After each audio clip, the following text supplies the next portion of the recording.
Hey guys, welcome back to my channel. ఈ video ఏంటంటే వినాయక చవితికి నేను ఇంట్లోనే వినాయకుడి విగ్రహాన్ని చేసుకుంటున్నాను అనమాట. అయితే ప్రతిసారి నేను మైదా పిండి పసుపు మిక్స్ చేసేదాన్ని. 2 కప్స్ మైదా పిండి అయితే 1 కప్పు పసుపు అనమాట. ఆ రేషియోలో చూసుకునేదాన్ని. కానీ ఏంటంటే మైదా పిండితో నెక్స్ట్ మార్నింగ్కి అది పిండి మొత్తం బాగా పలచబడిపోతుంది అనమాట.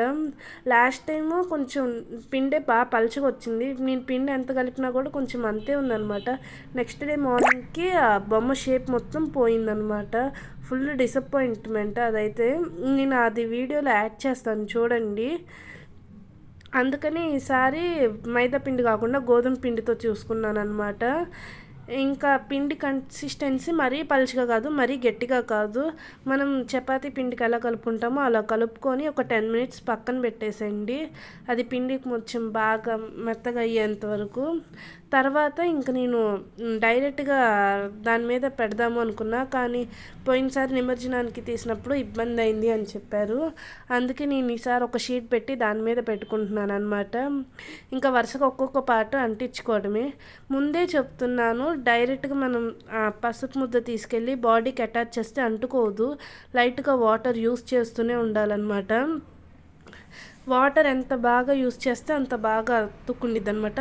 అలానే ఎక్కువ వాటర్ తీసుకోవద్దు. జస్ట్ ఆ వాటర్లో మన ఫింగర్స్ డిప్ చేసి ఆ వాటర్ ఆ పార్ట్కి అంటించడమే అనమాట. ఇక్కడ నేను వీడియోలో చూస్తున్నాను కదా, అలా కొంచెం వాటర్ తీసుకుంటే సరిపోతుంది.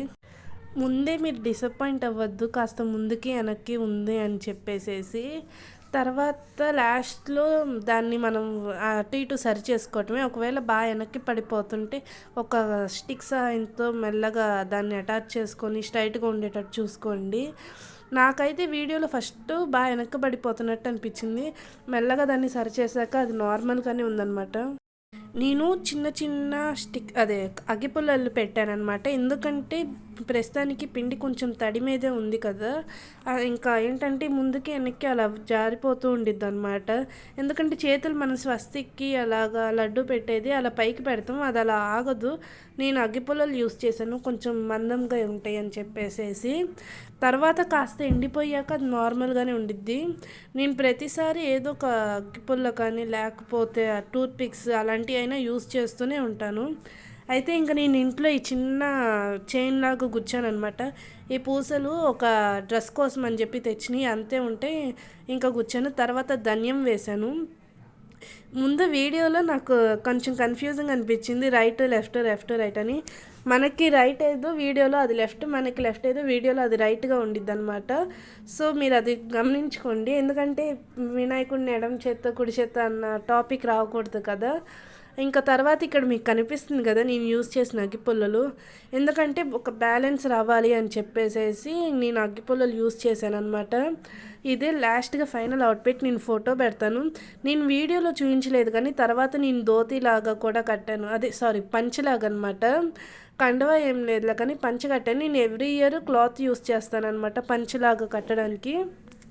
ఎవ్రీ ఇయర్ ఏంటంటే 2 కలర్స్ తీసుకునేదాన్ని. ఈసారి ఒక కలర్ కనిపించలేదు పట్టు దాంట్లో, ఇంకొకటి కాస్త పూలదను ఒక పట్టుది, దానికి కొంచెం మ్యాచ్ అయ్యేది చూసి పెట్టానమాట. ఎలా ఉందో నాకు తర్వాత కామెంట్స్లో చెప్పండి. ఇంకా మూషికానికి కూడా నేను ఒక చిన్న కోట్ లాగా రెడీ చేసేసాను అనమాట. ఇక్కడ వీడియోలో నేను ఏం చూపించలేదు, లాస్ట్లో ఫోటో యాడ్ చేస్తాను చూడండి. వీటిని రెడీ చేయడానికి నాకు సరిపోయిందనమాట. వీడియో జస్ట్ 4 మినిట్సే నాకు గట్టిగా 1 అవర్ పట్టిందనమాట. అయితే ప్రతి క్లిప్పు చాలా లేట్ అయిపోయింది, వీడియో 1 అవర్ వరకు వస్తుంది అని ఇంకా అంతే ఈ వీడియో. Thanks for watching. మీకు ఈ వీడియో నచ్చితే లైక్ చేయండి.